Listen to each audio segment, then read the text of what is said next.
All Hey, right. hey, hey, good afternoon, good morning, good time of day to everyone. It is Nick Five Pero. o'clock somewhere. It's Oh, 5 o'clock somewhere, and it yeah. is Nick Pero and my good friend Shane Urick coming to you Hello, live hello. on Palantalk on Banner and Backbone. Good morning, everybody. It's great to be here. I'm going to be pulling up Absolutely. all my stream links as we go just to make sure I can watch everything and keep up with Yes. all the great chat and folks coming in. So, Shane, how are you doing today before we get started? I am doing pretty good. Happy to be here. Happy to be doing Palantalk, as always. So,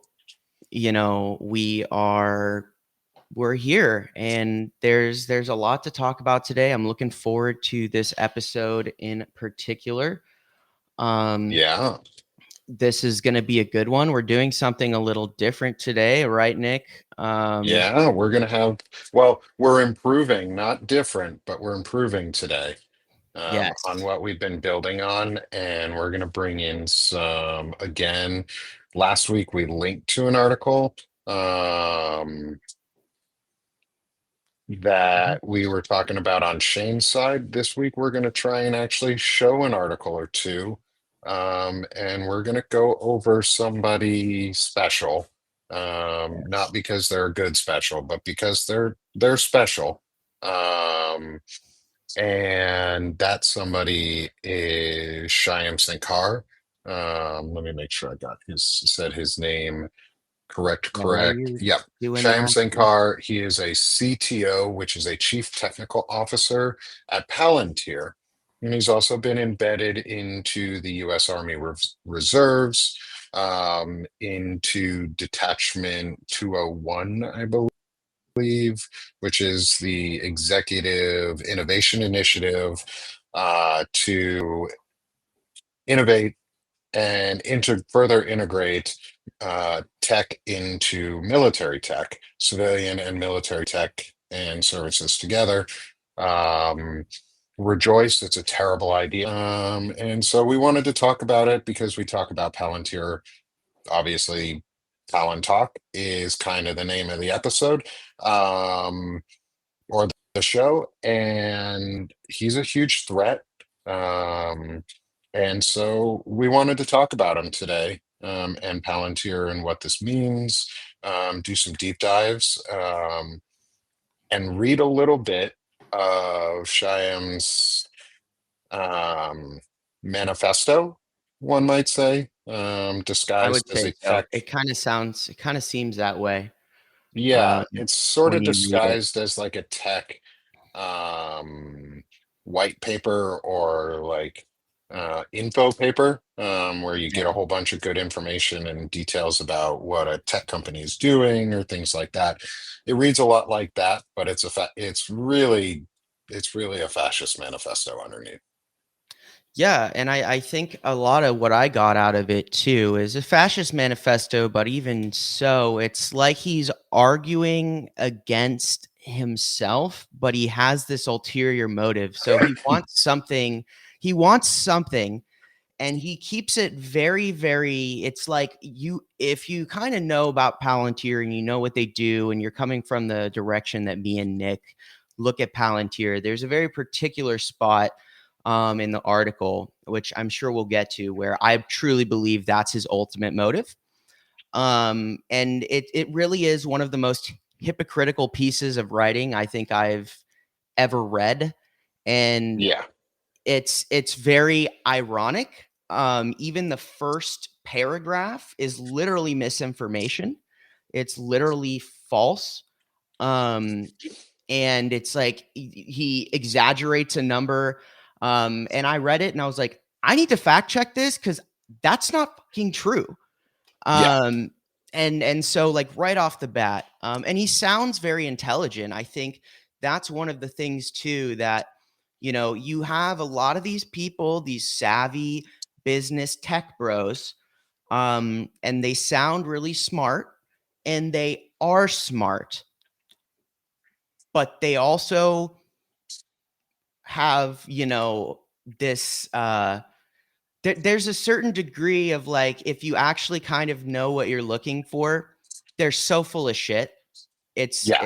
It's just crazy how like they just use big words. That's one of the things he does. That's one of his strategies is big words, words you've never heard of. Even me, and I read a lot.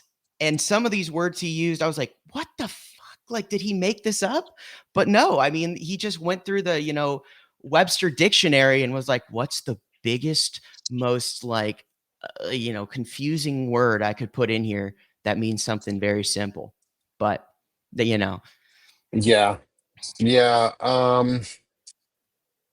Hypocrisy would be one way to describe, or hypocritical would be one way to describe the Reformation, um, which is a lot of what these things are. But also, yeah, I like how you also spoke about the propagandized nature of it, and how it reads differently than it actually is, and the meanings are, and how that he uses words to confuse on purpose to make himself sound smart. It's very techy. Um, it's very tech culture to just find and basically use a thesaurus to describe your day, and just word vomit and say a whole bunch of nothing without saying anything at all. yeah, It's some weird shit that they do. Um, so shall we get into it a little bit? I'm gonna yeah. switch Let's over let's to, do it we here. have some cool stuff. We're gonna try something out here. Let's see what happens. I got two screens. Boom. There we go.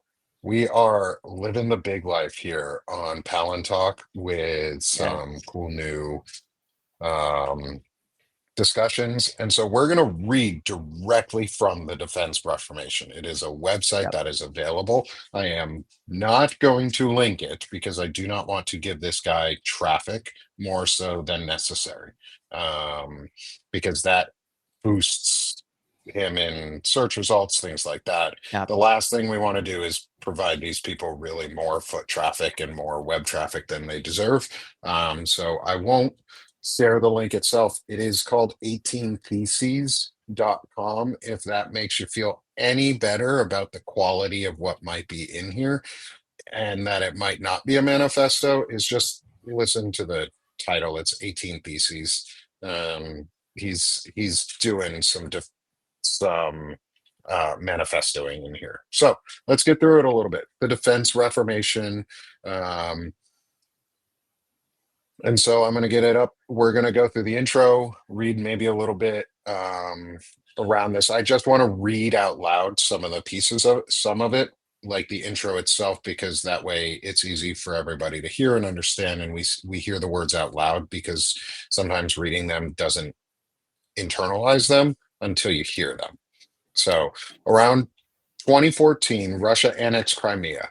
China militarized the Spratly Islands in the South China Sea, and Iran was allowed to pursue the bomb.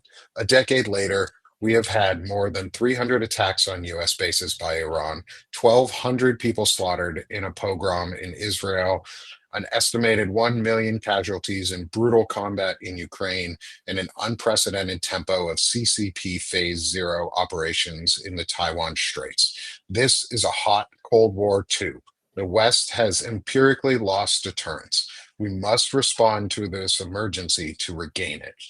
We have a peer advisory. China. Near peer is a shibboleth, a euphemism to avoid the embarrassment of acknowledging we have peers when we were once peerless. In World War II, America was the best at mass production. Today, that distinction belongs to our adversary. America's national security requires a robust industrial base, or it will lose the next war and plunge the world into darkness under authoritarian regimes. In the current environment, American industries can't produce a minimum line of ships, subs, munitions, aircraft, and more. It takes a decade or two to deliver new major weapon systems at scale. If we're in a hot war, we would only have days worth of ammunition and weapons on hand. Even more alarming is our lack of capacity and capability to rapidly repair and regenerate our weapons systems. Given the vast sums we have spent on defense in these last decades of Pax Americana, it would be reasonable to wonder what went wrong. It's so interesting. I think that whole piece, that right there, right off the bat, there's a couple things. One, there's a Let's couple stay claims with in it in there the invisible. that are just there's what he does is very smart in the sense there's a lot of truth in this. Yeah. In this particular part, I actually agree with 90% of what he says. Um, I will immediately dispute the Iran claim because Iran did not launch 300 attacks. The number was around 170, and they weren't Iran themselves. They were Iran backed militias, Yep. Hezbollah, Hamas, etc. And the 300 is a gross exaggeration of that number, right? So immediately we see him building a world, right? He's creating a world for us to, as he's going to build out his ideas, which are extreme. Um, he puts little things in there, specifically the escalation of Iran and the bomb. He got to work the nuke in there. He wants Yep. you to be anxious about the nuke, so he's putting you on edge. He's talking about a Cold War, right? So that's intentional. He's putting that nuclear threat in there. But in regards to America in general, in a hot war, we would be in hot shit because we have and do have a situation where our manufacturing base is non-existent, right? It does take a tremendous amount of time to do these things, which is why in Ukraine you're looking at these Patriot batteries. They're such a commodity because it takes so much time to put Mhm. together a Patriot battery, right? Things like that. And I think that generally what he's doing here is he's building a sense of anxiety right off the bat. He wants you to be Yes. nervous and scared. Yeah, yeah. And that's something you often see in papers like this is one, this is the executive summary, the introduction. And if we look at it from a tech side and how he would approach this and what a tech CTO, because Shyam Sankar is the Palantir CTO, who is now part of a um, executive innovation initiative to further integrate technology into the military. So his views hold power now and hold command because of his rank that he was gifted in the military, which that's a practice that we've done for a long time. So I'm not going to complain about the practice of actually like commissioning folks who are subject matter experts in their fields. Like that's something that people do all the like the military has done forever. So not gonna knock on what happened in terms of that. However, it was an initiative that was spearheaded by the Biden team, and it could have been shuttered before it happened. Like they could have shuttered it and then forced Trump to redo it himself, but they didn't, and they kept it going. So there's some stuff there, but yeah, I totally agree also about the overplay of building building the message, and he has to use a narrative to catch you. It's his hook, it's his summary saying these are the biggest things that I want to talk about. But one, you can't have a hot cold war. That's not actually how cold wars truly work. Um, Oxymoron. two, yeah, it's an oxymoron just in the name. Two, the West losing empirically losing deterrence, I do agree with. We have lost a deterrence, but however, I don't think it is because we have solely lessened our production means or industrialization means. I think it was a strategic choice to de-escalate and demilitarize because that's where we were trying to go was a world of peace, not a world threatened by war. That's authoritarianism, still guised as peace. Like us with pointing the nukes at everyone and going, you touch us, we're going to shoot you, is still threat of violence. Like we have to accept that part too. Um, but to me, it's we we lost deterrence when we gave up on all of our soft power around the world. when we gave up on USAID, when we destroyed all those contraceptives and the food just the other week or last week. Um, especially after groups were willing to buy them back, like the Bill and Melinda Gates Foundation was willing to buy them from our government, and instead of getting money back, the government was like, "Nah, we'll just burn this shit." Um, You know what's we crazy lost is you deterrence because we mentioned shut down our soft power. We haven't lost deterrence because we lack military power. We have still the most advanced and the most lethal military force in the world. We just we we don't need the manufacturing power in the US because we had created a power structure where it wasn't necessary. Yeah, if we go back to war, do I think we could quickly industrialize a nation to do it? Of course, we've done it before. The US is nothing except not willing to go to war. Like most of our history is war. Um, but he overplays a lot of stuff in that, in especially in we're going to plunge into darkness under authoritarian regimes. We are an authoritarian regime, so dude, I laughed. we're I literally we ain't going to be audibly plunging. laughed. Yeah, like the first time I read that, I was like, so he's talking about us now, and Uh, Israel, and all of the regimes that he and Palantir have created authoritarian or helped authoritarianize around the world. yeah. Um, Also, I think China's been our peer for a long time. I do agree with that assessment. I think they've been a peer of ours, and we were starting to get to a point where they could have been a possible ally of ours. However, Donald Trump fucks everything up, and anything he touches dies. So um, it's only Yeah. fitting that we're no Including longer Jeffrey peers with, Epstein. yeah, yeah, including Jeffrey Epstein. I'm surprised Ghislaine is still around. But You said something earlier I just wanted to address because I think it just goes into saying like how much they lie. Is those contraceptives are actually still in, I believe it's Belgium, and they haven't been destroyed. So it's shit like that too. Like they'll literally say they're doing something and not do it. So they still like they're literally still there. So just like I don't want to go too far on that, but just as an example, right? Like they say X happens, but it's not happening. So we've gotten to the point yeah, where we're literally so autocratic that the government just lies. Like they just just make shit straight up. up lie. It's we're there. There is no accountability and no fact checking whatsoever. That is an important point you just make too, about they lie about everything.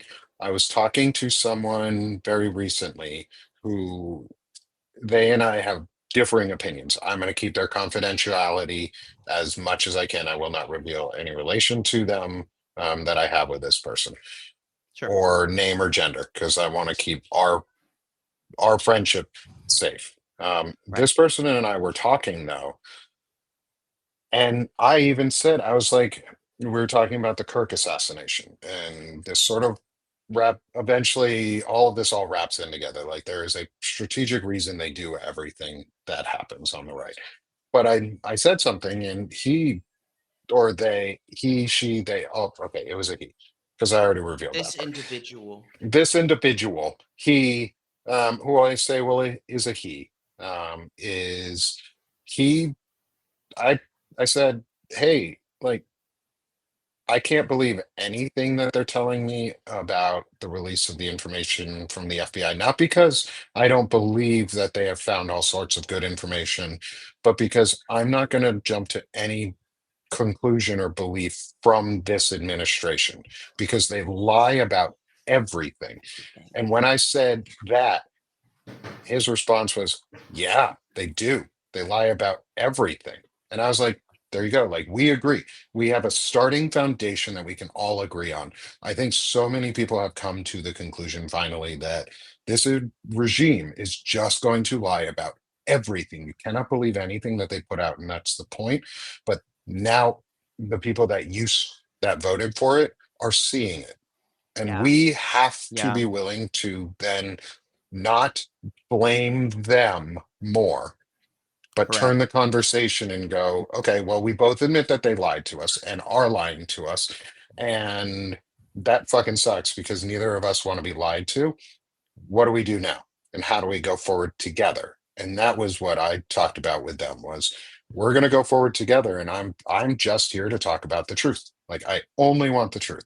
And so we are going to talk about that as we keep going forward. So let's scroll down and start into the actual meat of this. So we're gonna look at some images. We won't read through the entire thing because it's a long read itself, but we will summarize in some areas. Shane, if you have some specific spots you want me to stop at too, just say the word. Yeah, I will. I have a little analysis that I did on the side here. Yeah. So as we go, let me just kind of as you go ahead and take us to the first place you want to go. I'll kind of go through my analysis here, and I'll cherry pick the things that I think are most valuable. Okay. Um, and kind of, but I do think we should immediately talk about the term monopsony. I think that would Yes. be a Yep. very important thing we touch on. Yep, agreed, 100%. So let's first go. It's broken down into a couple sections. So the first is the Last Supper and Great Schism.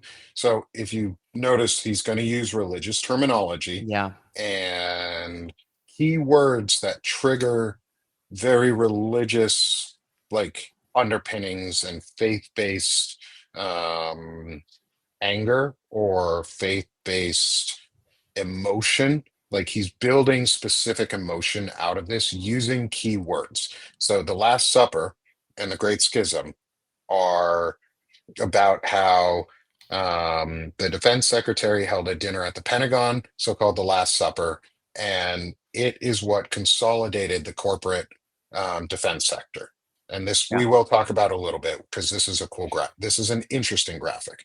Section two, if it lets me go to the oh, never mind. So section one, and then the Great Schism, we'll get into that.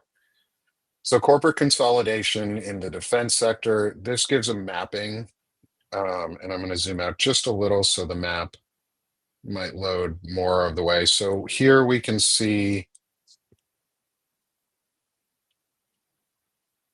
there we go. We're going to zoom out a little bit. We can see the big names that we still have in our field. I'm going to scroll back up a little bit. So we've got Lockheed Martin, Boeing, RTX, Grumman, and General Dynamics. Those are the big names we all still today know about the defense sector and who I would are the say defense everyone knows industrial those names. complex. Yeah. And so what these were used to be a lot of very, very small groups that were consolidated over time. It Is was this through corporate power acquisition? grabs. Is Yeah, that these are how that through works? acquisitions, bankruptcies, through just mergers, um, different things like that. And so this has been happening. Like this was always going to happen as we transitioned away from a wartime economy to a peacetime economy. Our war machine shrinks like very, very substantially. Some of these in here, you'll see there's like Goodyear Aerospace, Kellogg is in here. Ford was in Uh, there. I think Johnson and Johnson is in here, or some of the other big name, like most car companies were in here at one point. These all consolidated out and stopped producing and have really shrunk down to about in the 2000s into the main grouping that are left. So we're going to keep moving forward from here. This just shows a little bit about how the acquisition and the breakdown looks Yeah, based on I have time. something to touch on this as well when Yeah, you're done. So the thing I wanna point out here is that he picks things that are historically important that have 0 really not a whole lot of, affiliation with what he's gonna actually talk about later.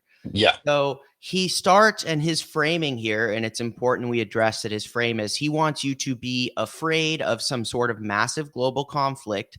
And he's arguing that what he is going to say should be done about this monopsony has to be done because we're on the verge of some sort of massive conflict. So the choosing of the fall of the Berlin Wall and the collapse of the USSR are like they're the only 2 points on that map, right? Like he wants yes, to be like, oh shit, again, he does this. It's all very nuclear. Like he does. He Yes. wants you to be one step from a nuclear threat every time. And this is something I noticed as I was going down the article. I just wanted to point that out. Yeah, no, that's a great piece to point out too. And frame of reference is like key events are used to, yeah, create a vibe.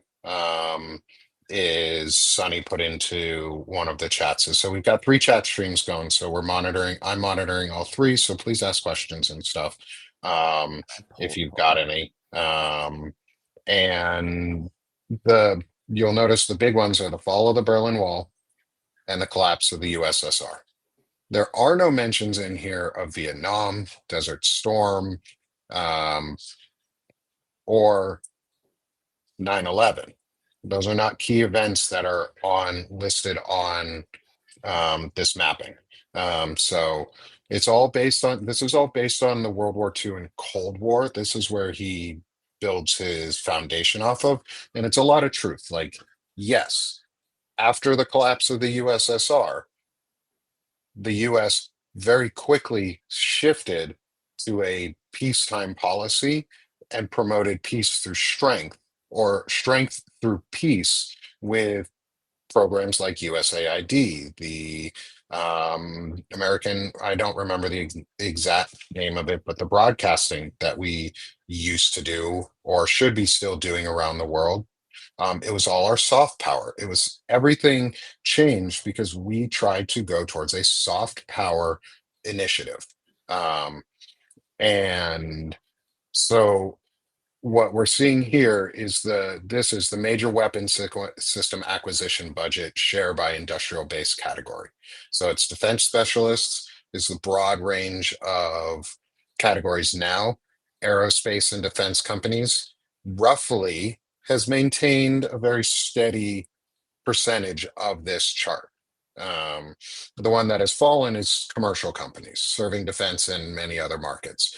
And that's where true industrial power for a military base works and runs out of is the private sector being able to be shifted to a war economy that uses public-private co-opting. It's wartime acts, it's war power acts. Like those are things where food manufacturers, car manufacturers, things like that, they're going to shift to wartime and defense contracting if they need to. They still can. That's the thing most people don't this sort of glances all over is although things are very high tech now, a lot of these companies have very high tech setups that can be modified to handle military production. It's not much different than civilian production anymore. Like that's the whole point.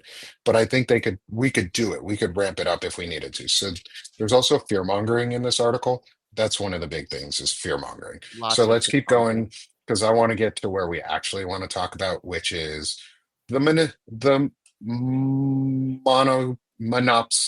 The Monopsony. I hate that monopsony. word.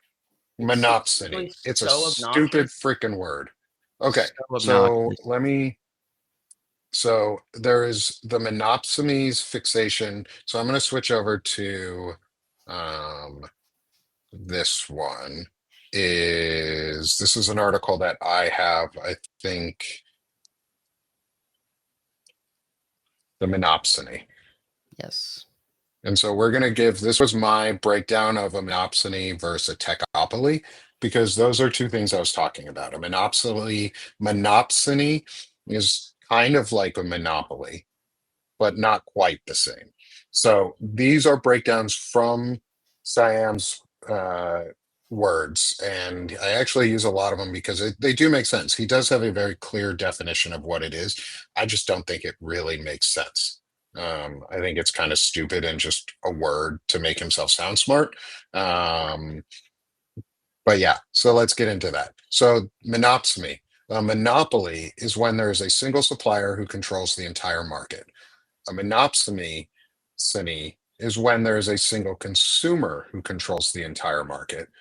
A techopoly is when there's a single source of truth who controls the flow of information, manipulating the entire market, which is pretty much what the tech folks actually want is a techopoly. so that they control both the consumer and the supplier side.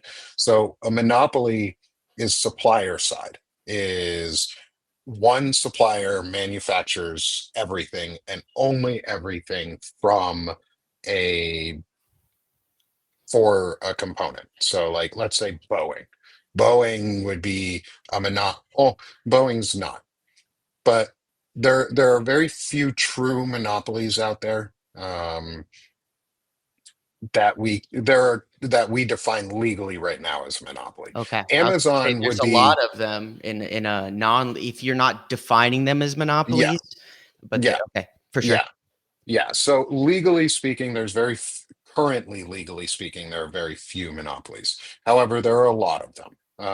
Like monoculture, growth for agriculture, the Monsanto. That is a monopoly Yes. style company because they are the single supplier for something, and if you don't use them, then you can't consume anything.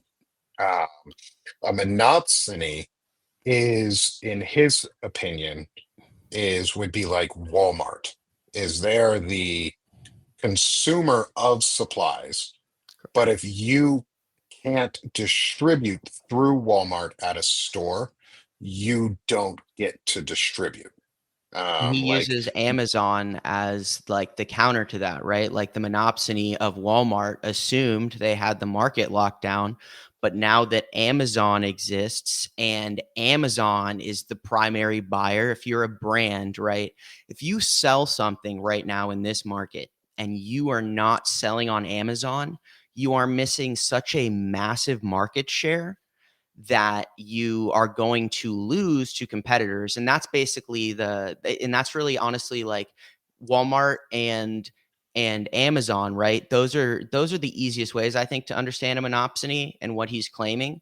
And yeah, the idea is basically saying that the DOD is, oh sorry, DOW. no, um we are going to call it what it is because Congress okay, gets to name things, not okay, we. I They like don't it. just get to, if they're DOD. going to hate on transgender people, they don't just get to transition the fucking Department of Defense to the Department of War. Cost us $2 billion for no fucking reason, and then go, yeah, this is what we're doing. Nah, fuckers, Yeah, you don't. I That's I not how like it. that works. DOD.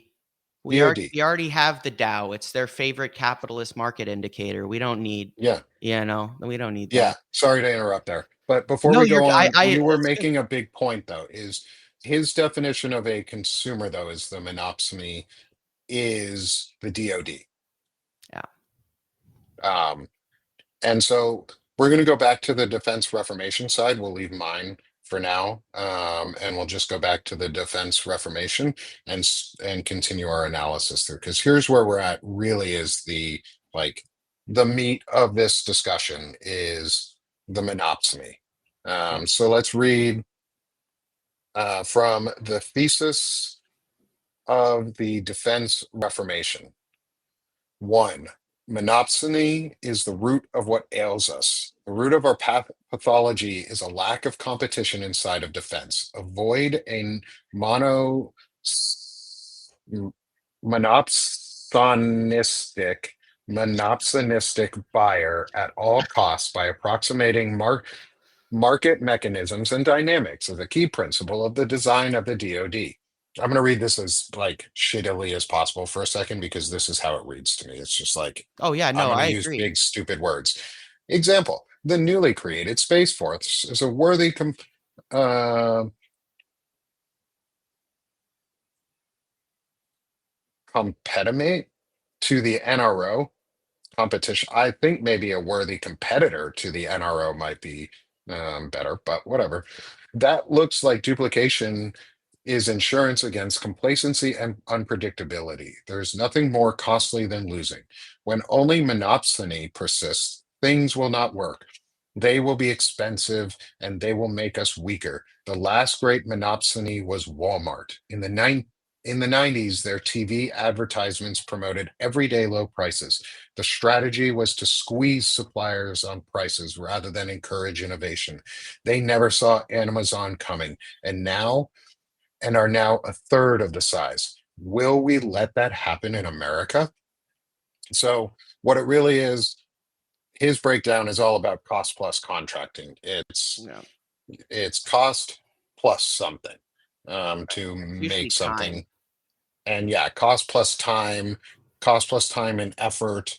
Um, what it is it's called basic research or long-term financing for a service system, because the government is a service and provides services for its people, such as the Department of Defense, which one of its services is to create military technology. Well, military technology creates takes a lot of money, historically speaking, takes a lot of energy, a lot of time, a lot of effort, and it doesn't always produce results, and that's okay. Um, but he The sees it as a bad railgun thing. is a great example Yeah. of not. I'm not even going to go super far off here, but the railgun we invested like I want to say it was like $500 million in trying to develop a railgun, and we failed. And in short, the reason was we couldn't develop a barrel that could last long enough. When you fired it, like it would just run out. The Hmm. irony is that the Chinese have perfected a railgun that can fire like a shitload. So you could argue that maybe our system of R&D through privatization of these companies resulted in maybe our failure to develop a successful railgun, because the Chinese didn't have that problem and everything happens through the government in China. Yeah. I'm not going to go too far into that, but interesting Yep. example. Yeah. And the big example that he uses for cost plus contracting is the example of NASA versus SpaceX, Yeah. basically. And he talks about how SpaceX was able to reduce launch costs by 85%, which, yes, it did, because SpaceX is a profit first business, not a service first enterprise. A service first institution, such as NASA, is our tax dollars being spent on long-term projects such as 40-year investments to send people to Mars, or 100-year investments, or the building DARPANet and the modern day internet based off of that. These are projects that cost billions or trillions of dollars that companies, because they are not cost effective, would not pursue. They would not pursue these types of projects if they already hadn't been completed in some manner by the government, by this service industry that creates the basic research necessary for SpaceX to then reduce costs by 85%. Guess what? Maybe if SpaceX can do it, then the government just learns from them and does some cost cutting in the future on new production, but not on enterprise and research development. Like that's the thing, like $400 million saved or whatever develop let's see here. NASA estimated the cost of developing the SpaceX rocket at $4 billion, whereas SpaceX did it for $400 million. Okay. Well, SpaceX is a for-profit company that works you to the fucking bone if you do not do what Elon wants you to do, and it's all about cost. It's all about how inexpensive and how cheap they can make it. Like, how Whereas many the SpaceX military rockets isn't. blow up? Like, all the Yeah, time. They're blowing up all the time. Like, I yeah, wouldn't get on a SpaceX rocket because there's like a 30% chance I'm dead. Like yes, it's that significant. yeah. Whereas Boeing starships don't explode randomly. And I'm not going to praise Boeing, but Boeing is a defense contracting company that is a private company that is in public partnership with the Defense Service, has been for a very, very, very, very long time, does things on cost plus basis because it does a lot of basic research in the background to create and improve systems that take years of development and R&D to do and cost millions and billions to trillions of dollars that private companies would normally not invest. No, SpaceX would never build a rocket for $4 billion. NASA might, because they can test a whole bunch of it in the Jet Propulsion Laboratory for years on end to perfect it so that when they launch it the first time, it doesn't explode and kill uh, astronauts. Like, the purpose for NASA isn't to get into space as fast as possible anymore. It's to get into space safely. Yeah, But private companies don't always do that. there's a term that they use in NASA a lot. It's called single point failure, right? So, in the process of doing a launch or a satellite, because the idea is once a satellite gets off of Earth, there is no, you can't fix that. You can't address that. There's nothing. So, if one thing goes wrong, and for the JWST, there was I want to say there was like 300 single point failures. So it took them over a decade to make sure because it had to unfold so many times. And the James Webb Space Telescope, coolest thing we've done, like Yeah, hands down in so long. by Um, far. and so, but it had so many single point failures. It took them like 12 years to make this thing because they tested every single part of that solar panel that unfolded. And Yeah, if one had failed, they would have been screwed. SpaceX isn't worried about that. They don't care how many no, rockets explode. That's why they cost $400 million, because and this whole R&D thing, right? One of his big arguments here is that we should privatize all of our R&D, not just a little bit of it, but all of it, because there's more incentive. And that's really not true at all, because basic research is only good, proven by NASA's repeated success of these long-term missions. It should take a decade. But yeah, these private companies, they don't want it to take a decade because it's about turning a profit. That's why all of this is very, at the end of the day, as we go down here, you'll see more and more. It'll build on this argument that this was my I'll claim scroll in while you're response to talking. him. Um, but my whole claim, if I was sitting here talking to him, I would say you're full of shit, because what you really want is to pump more money into these private companies. And your argument is that because you have this, consolidation, that you need to reopen the market to all of this R&D. But the irony here is he's coming from Palantir, which is part of the monopsony. They are the tech monopsonist. So Yeah, it's all, and there's one part, we'll get down to it later, where he mentions data. And that's one of the key things, I think, when we talk about this, is that he mentions how they don't have access to data. They need to innovate, and they've been waiting 20 years.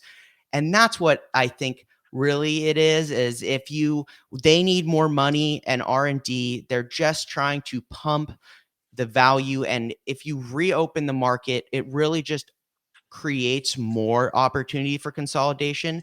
If we looked at that top graph where it showed all of the companies going back down from the beginning, all yeah. he's Let really me scroll back advocating up for for, us. yeah, all he's really advocating for is to take those lines at the end and then pop them back open to something closer to the beginning so that the cycle can start over. Because it's cyclical, right? We're talking about capitalism and consolidation. So they just want a clean slate so they can be more monopsonistic than they were before. That's Yeah, my because claim. That's if you notice also, Palantir is not listed no. on any of these defense contractor lists. And they are a huge defense contractor. Like, there is no lying on what type of contracting and work they do. And they're very defense heavy. So they should be on this list. And yeah, so let's get to, so we've talked about monopsony itself. Yeah. Number two is the cost plus contracting that makes us dumber, slower, and poorer. I disagree. Um, I I agree it does make us slower, but my argument also on this in my analysis was slower is often better, especially with tech, especially with compared to unfettered tech growth, because their bottom line is a bottom line of money and not humanitarian or human value. And they're willing to sacrifice the many for the needs of the few instead of sacrificing the few for the needs of the many. Or sorry, yeah, they're willing to sacrifice the many for just the few of them. Yeah. And we're the sacrifice to get the technology that they want and the power that they demand. I would argue we're not we're probably the most visible sacrifice, but every Falcon Heavy there's people who die for those rare earth minerals. Okay. Every Falcon Heavy that blows up, you go to Africa, you go to Asia, Myanmar, wherever. Okay. There is massive exploitation. People are killing each other.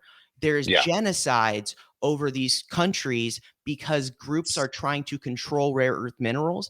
Every Falcon Heavy they blow up means they need another $100 million worth of rare earth minerals, which is paid in blood. The joke of the blood diamonds from Africa. No, what goes not a into a joke. Falcon Heavy? Yeah, well, you're right, not a joke, but the adage of Yeah, blood diamonds in Africa is all the same for every single component that goes into a Falcon Heavy rocket. It's yeah, not just that.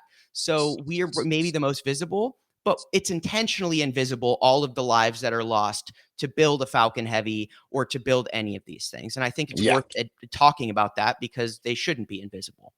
Oh, absolutely. Totally agree. All of that. Totally agree on that. Um, the next one, let's go on to some of our other points here. Is Only three, a requirement is budget winning. That's is a crazy. plan, and no plan survives first contact. This is a military adage that he doesn't actually understand. Is That's why you have alternative plans and strategies, and that's why the military does so well at creative combat and close combat, is because the human factor of no plan truly survives. But a budget is a plan, and no budget survives the first contact, is what he's saying. And on a government side, sure, like of course, we may find that we need more spending to support additional research and new programs to continually build and maintain the public or the publicly owned option of what the private companies are doing, but in a safer way. That actually has regulations. I don't, unless you want to spend some time on this bullet. I think this one irks me, and it's just a I think annoying.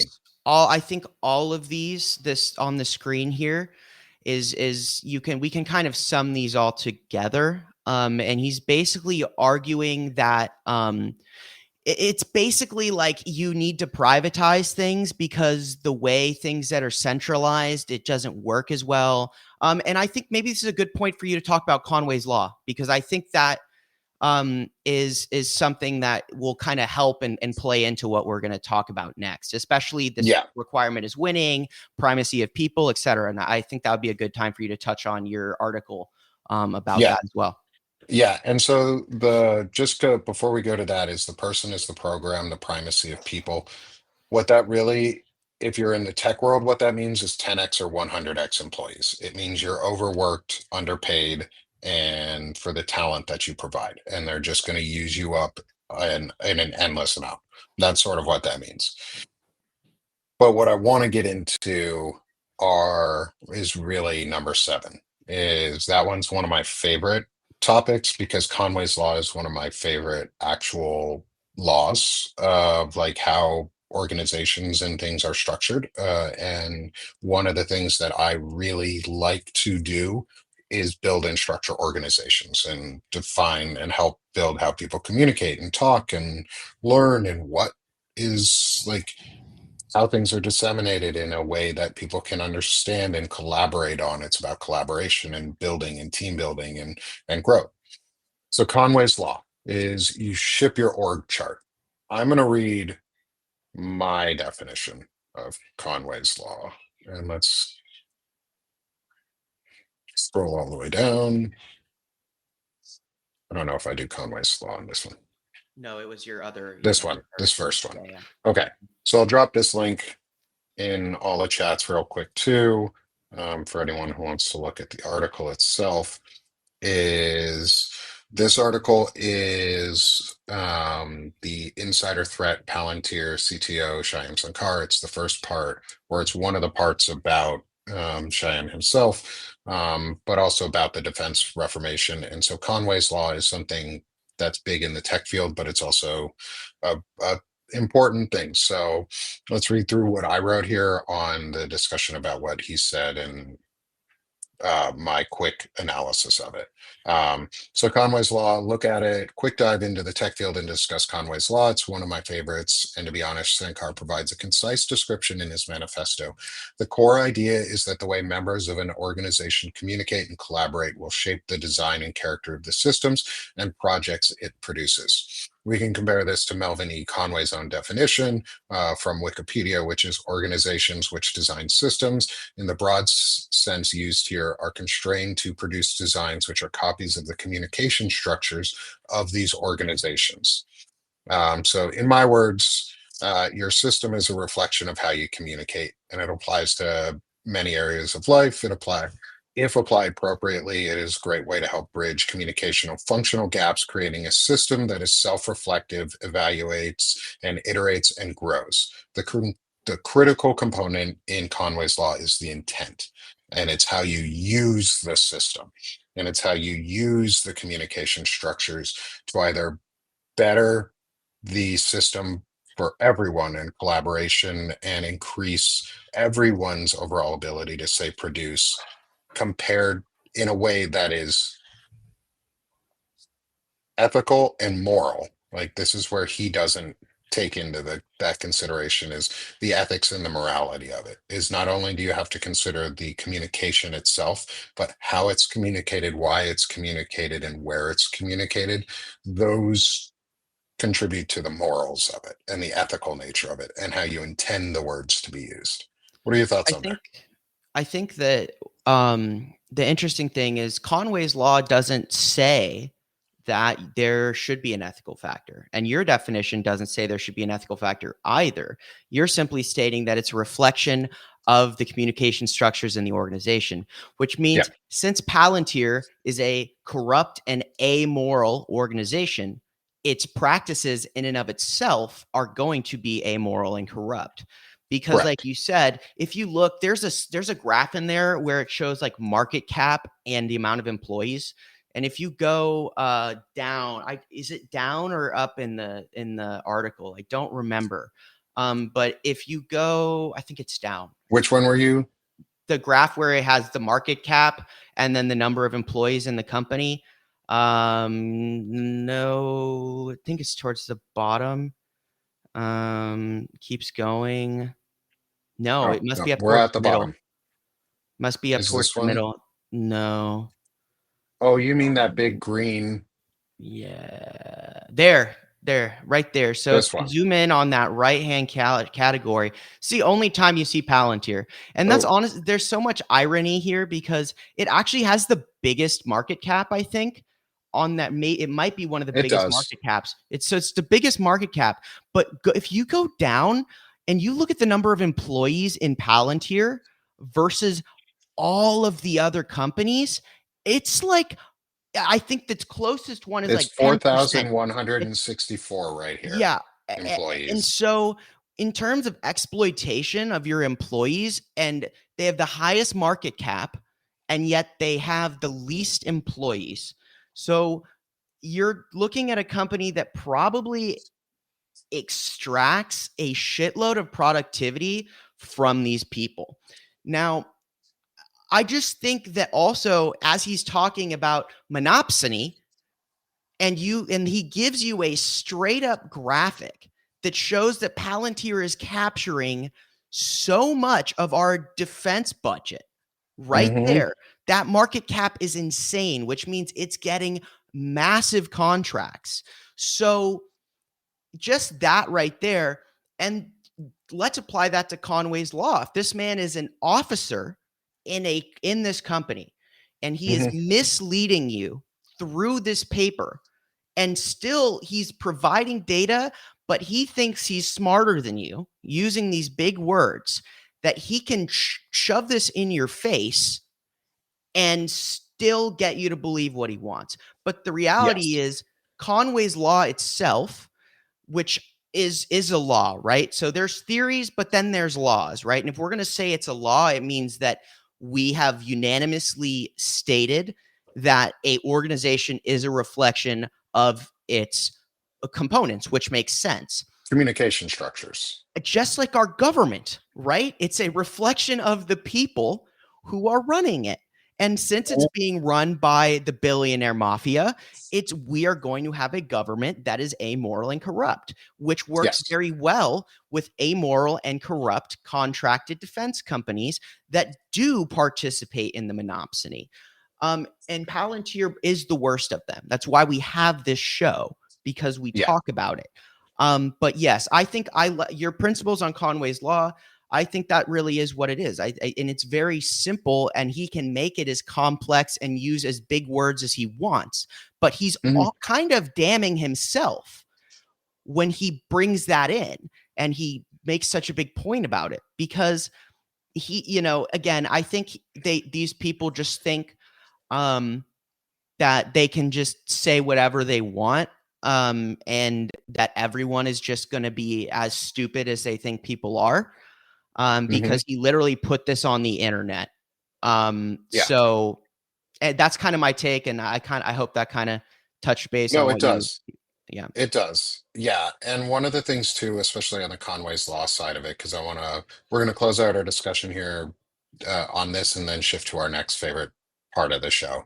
Um, but the discussion on this one around Conway's Law is really important because and the way that they structure systems based on communications and employees. And I think Shane, you make a really good point about how few employees there are at Palantir and how large of an impact they actually have overall. These are what people would consider in the tech world, like I already said, is 10x or 100x employees. These are employees that will sacrifice everything to be the best. They will sacrifice their families, they will sacrifice their friendships, they will sacrifice everything to be the best at all times um about in their field, and they just want to be the best, and that's all they care about, is being better than others. And that's what this is they're trying to do. It's a fake meritocracy um that they are building, and it's just like everything else. It's a house of cards built on lies, where people are stealing other people's ideas and claiming them as their own. Lived experiences can tell me that this is how it works, especially in the tech field, and what happens. And they use that to catapult themselves into these positions, claiming that it's so amazing how little they do outside of work and how little life they have other than being a worker drone. They're willing to literally enslave themselves to their job to get a promotion or get seen or get any sort of positive recognition in any way, shape, or form. That's what 10x and 100x employees really need. And that's what they've twisted Conway's Law to mean, in my opinion, is that it's about overproducing with undermanning or understaffing, and convincing people that what they're doing is meaningful to them when it's not. Um, so that's I some of the big takeaway um, in all of this for the defense reformation. We'll probably come back to this because there's still plenty to discuss in here.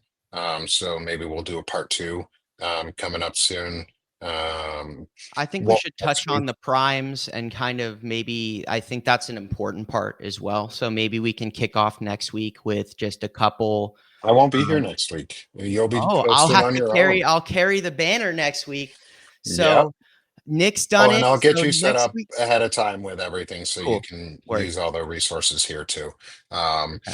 But yeah, I've got a personal thing going on next Monday that I'm super excited for, Sweet. but I won't be available in the afternoon due to it. So Shane will be our solo host for Palantalk next week. Um, Big day, big day, big week for me next week, guys. So, yeah, we'll have to see. I have one question for you, because yeah, as a person who was in the tech industry, and was yes. part of that, and you understand the fast pace and the pressure and that crushing weight of being in this field, my fiance, she works in not the same field, but marketing, digital marketing. And Yeah. there's a cultural aspect of this where it's like cocaine culture. Like all these people in marketing, they're they do a lot of cocaine. And I was curious to see if there's some sort of synonymous carryover to these tech people as well, as if they, if you like, is there kind of a coke culture in tech as well? Not in the sphere that I was in, um, that openly know of, because I never put myself in that sphere. But yes, there are people who do tons of illicit drugs and things to keep themselves going, speed, cocaine, other drugs that just help stimulate. Like there's a lot of overabuse of drugs in the field, because how else are you going to manage to do it? Like, how are you going Yeah. to put in 18 to 20 hours a day, No. every day, all the time without Mm. an assistance? And um, for a lot of people, it becomes addicted just to it's almost um, it's almost masochism at times. Like you hurt yourself to do it, and you're Yeah, excited to hurt yourself to do it, and it's really sad. I know from it is. experience on how destructive it can be, um, which is really unfortunate. I'm lucky, is it wasn't the most destructive for me that it could have been, but I mean, I lost my job a couple months ago now, and getting out of it, like I've lost 15 pounds in weight. I've lost, and all of that is due to no longer being stressed out of my mind. Like You're happier. I'm not, yeah, and I'm not working 80 plus hours a week every week doing a whole bunch of shit all the time. Um, and so, yeah, I feel happier and I just feel better. And I'm not competing with everybody. Like I'm here on Substack working with people, and working with people who want to be here and who want to collaborate and want to go beyond into the stars and bring us into a future that doesn't suck. So Shane, I asked the question last week about space. So your turn, brother. All right. So I want to know what your favorite new image is from within the solar system. And feel free, I have one ready. So feel free to go and find one here Yeah. that JWST captured in comparison to what we saw. Do you have a URL for it? Because I could drop it. I could bring it up on screen. Yeah. And I chose Neptune, Ooh. because we can see Neptune's rings for the first time.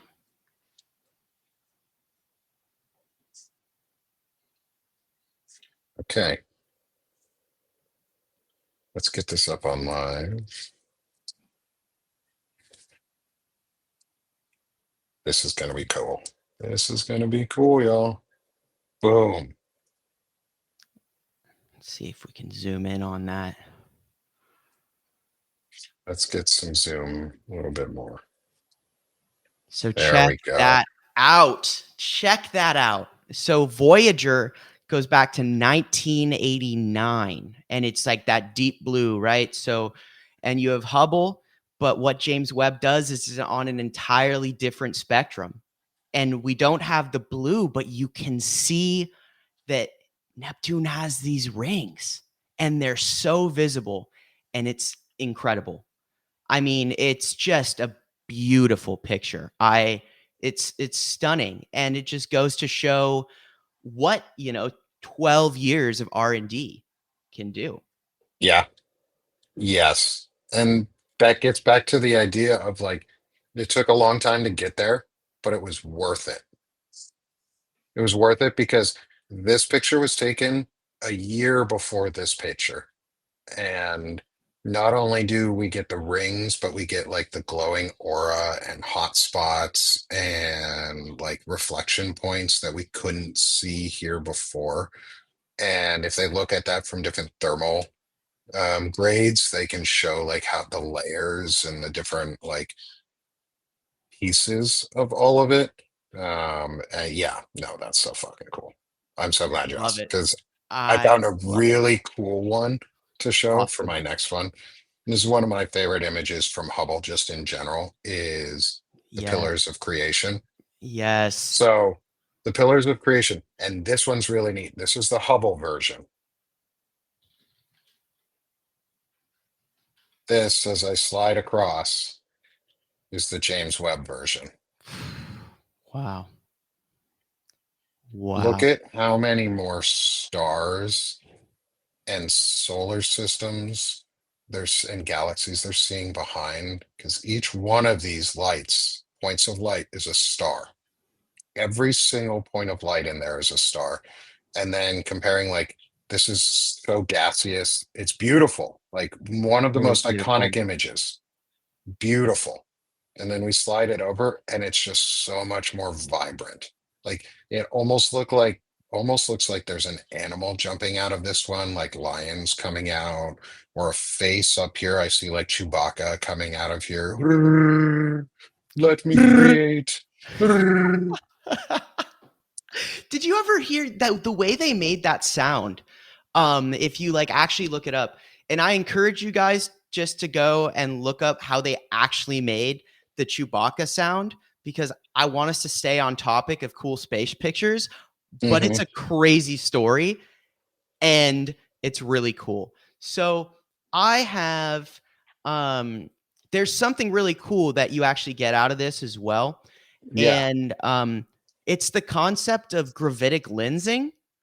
Um, and the farther back that they can see, right, with JWST, with these bigger stars, and since JWST can go so, like, they can take a picture. If you look at the pillars of creation, right, and you go to that top left star, the ones that's visible in Hubble and the one that's visible in the JWST, when something that is that big, specifically stars or black holes, they can use gravity to effectively make a microscope and they can see farther and farther. And what pictures like this are telling them is that galaxies were forming when we thought the Big Bang was happening. yeah, So, what JWST has done, not only has it provided, um, you should find some more really cool JWST images. Let me look yeah. at And those. this one's really cool too. I love the slider on this because I've stopped it right That's on so that cool. star you were talking about. Yeah. Look at the light shade difference. Like this Mhm. picture, like light, blue light versus red light is very like specific. I don't know the exact reason for it, but like this is also showing too, like the different color stars that are out there. This one Yeah. was a much more like generic stars, but you get all these really bright red ones or purple ones or pinkish ones that you see. They're all actually blue, Yeah. Yeah. And, we're which means able they're to see. huge, which means they're huge Yeah. stars. And something like this too, like this is the past. This is billions of years ago, right? So this Yeah. is already these stars are gone. They've changed into their new stars now. They've probably gone from like, to a red dwarf or a brown dwarf, or maybe they've gone supernova and they've exploded and there's a black hole there now. I mean, it's like an image like this just really affirms what it really means when we say possibility and Yeah. what could happen.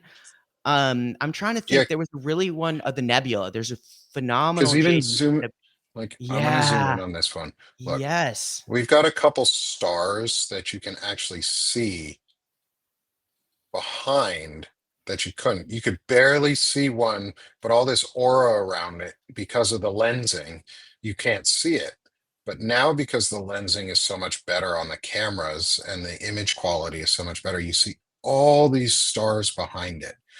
And each one of those that we see behind it, too, well, two, some of these may be in front of it. Like it may just be this one is so bright and it looks like it's behind, all the others are behind, but it may actually be these stars could possibly be in front of it. And we're just glared out by the brightness of this other star. Um, and we can talk about like going around, let's say this one's behind it. or something's near almost right behind it, let's say like right-ish there.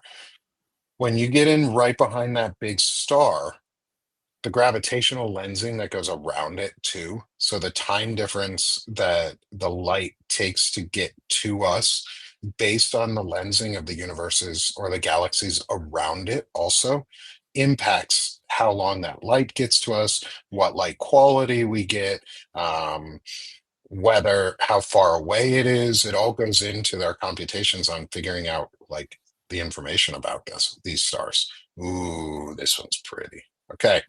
Going into another one, guys. Wow. Like Look at I like that. it's astonishing, right? Like They look like it's snowflakes. it's beauty, like it's so beautiful. And I found one more that's rocking. And I'll drop that there. I think it's pretty good. But like just the and mind you, you see those in the bottom left-hand corner, those are galaxies, guys. Those are not stars. Those are galaxies. You Yeah. can see by their shape, like they're not stars. It might be a, And can look we at their find them? angles too, how different they are. They're all Yes. planar. They're all sort of flat. Every single one of them is fairly flat. Not like flat, flat. I mean, it's billions of miles north and south. Um, but they all have different shifts and angles depending on where in the universe they are, where within our general relation to us they are. And we get all these cool views too, because we're in such a unique part of the Milky Way that we're on the Yeah. outskirts and we get to see Yeah. into the Milky Way Yes. or away from it. Correct. Okay, We're let in me like an pull up the arm. next one. This is Yeah, because we're talking about galaxies, right? So we were looking at them from far away. Now we're looking at a local galaxy, a galaxy close to us. And wow, yeah. wow. Look at all the stars. You can see individual sets of stars within it, the gas clusters, and probably And a it's a lot of spiral these. galaxy like ours, which I Yeah. think is cool. It gives you insight. Ours is a lot more clustered in the middle, though. This one, it seems, is kind of very but mind you, if you look in there, all those little speckles going around Hmm. that big central, which is probably a black hole. That's a supermassive black hole of some Yeah. sort. Um, it looks bright, but black holes always look bright because they trap all of the light around it. Um, Hmm. which is ironic because it's a black hole. But it's not actually Well, black. no, no, it's not. But like it looks like almost like there's a spider web, Yeah. between all of these, areas, and you have all And these. then even too behind it, look at all these galaxies that you see I know. behind it too. Like you were able to see through like this is to us, this would be empty space, this big open section where this yellow one is right here. That would be empty space to us, but it's not empty. Like this is so cluttered and clustered, but we can see well enough through it now to see galaxies behind it. Like Right. that's super neat. Ooh, This was why fun. someone This is commented so about cool. a black hole collision. I'm gonna see if I can find this because I haven't heard of this. Um, wow, wow, wow. I mean, I wonder what took this picture though. That's wild. If this is an actual picture, I'm sure it is, but this is a CNN link, so I don't trust CNN. But um, I don't know if they'd be lying about space. Uh, wow, some of these are freaking crazy. There's a black hole collision here. Um, there's that. Let's see your black hole. I think that's a rendering. Yeah, that's an artist impression of GW250114. Okay, hold on. Let's see if this is But a we real. can give the artist rendering of what it might look like because the They're other all things aren't as simulations. impressive looking. Oh, This is there is a pretty cool. simulation in there. Let me Yeah. play the simulation because that's pretty neat. Ooh, that's super neat. Okay, we're gonna do some fun stuff here at the end, yo. Pardon This the. is the best part of Palantalk. This Okay, is we got to go to space a little bit. All Yeah. right, so I'm going to zoom in on this. This is the simulation of the gravitational waves growing in magnitude, peaking as the black holes merge, and then decreasing Yeah. rapidly as the newly formed remnant black hole settles. Look at that. Look at the Boom. freaking it just drops, right? You have and it's and the amount of energy in this like is unquantifiable. Like when we are actually like considering like what the effect of this would be, I mean, it's just like we're talking about things that are, incomprehensible. I Yeah, mean, it's just like yeah. what we're seeing And here is so simplified, but it's so cool. yeah, and the Um, the even cooler thing about all of this, most people think space is quiet. But all of this is being brought to us through frequencies, waveform frequencies that can be translated into acoustic sound and yeah, translated into music. They've actually started translating the waveforms into like audible frequencies for humans, and it's creepy as shit what space sounds like. Like apparently space is like scary as hell when you actually hear it's the acoustics come terrifying. together. I um totally. It's like the cosmic background radiation, right? But it's like crazy because as we get this technology, like the one thing we can definitively say about space, it's like, Socrates, the only thing I truly know is that I know nothing. We don't know shit, okay? But we can yep, look at it and we can be like, that's the coolest shit I don't understand. Oh my God, but I'm and glad somebody else does. yeah. And there's so many other cool things going on. On Mars, they just found what appears to be life. Like of Oh, course we're neat. not talking about that. Why would we No, of talk course about not. that? That's not important at all. It only shatters our fucking understanding of contemporary life and the The galaxy as a whole. But universe, yeah. yeah, it's only existentially like crazy.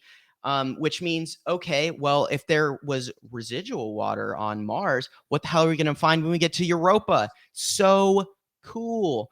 Yeah, And we're going to go to Titan, right? The Titan quadcopter. So many cool things going on. And on the only if we NASA continue slate, funding it though. right? Which is, guys, when you're calling your Congress people, you let them know on your long list of things. If you want more cool pictures like this, if you want me and Nick to be able to find stuff like this for you that's new, remind your Congress people that they need to keep funding NASA because their new proposed budget gets rid of that. Yep, It pretty much kills the research side of NASA and makes it yep, they're more focused on moving things up into space, like cargo and bulk and whatever, so they can, capitalize our orbit and potentially the moon or whatever. So keep in your list of things as you yell at the Congress people and tell them to do their job.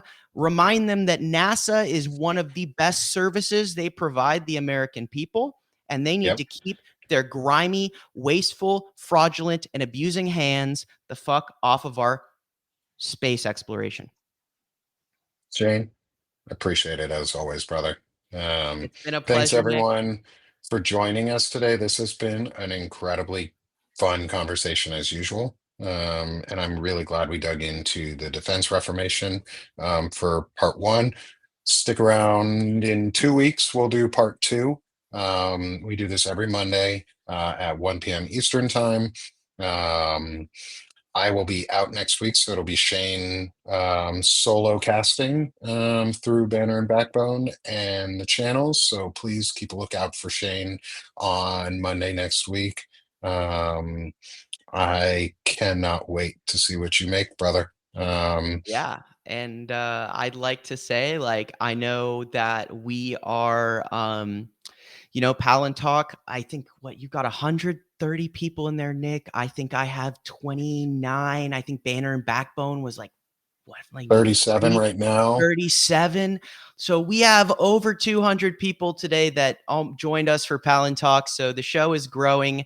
And I am so grateful that you guys join us to fight techno fascism, but also to come and explore our beautiful galaxy that we live in, our beautiful solar system. The last thing I would like to say is that um, make sure if you guys can, you go and subscribe to Banner and Backbone.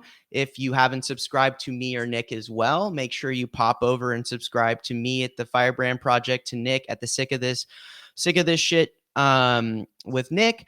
And I just hit 2,300 subs this morning. So wicked excited about that, guys. So I am running a 50% deal off of paid subscriptions for life. So if you guys are interested in helping me out, work towards my goal of going part-time on my current full-time job so I can make more content, do more writing, and more shows like this, I would appreciate it. Now is a great time to do that. And I love doing this. And we've got a lot more coming down the pipeline. Banner and Backbone is growing. The Firebrand Project's growing. Nick is on fire. And thank you guys so much for being here. And, you know, I look forward to seeing Nick here in 2 weeks. And I look forward to seeing all of you next week on Monday. Thanks, Shane. Look forward to seeing Thank you, y'all. sir. Subscribe to both our networks, subscribe to Banner and Backbone, and let's keep fighting this techno fascism because we're not going to let it end. Thanks, y'all. Hell no. Take care.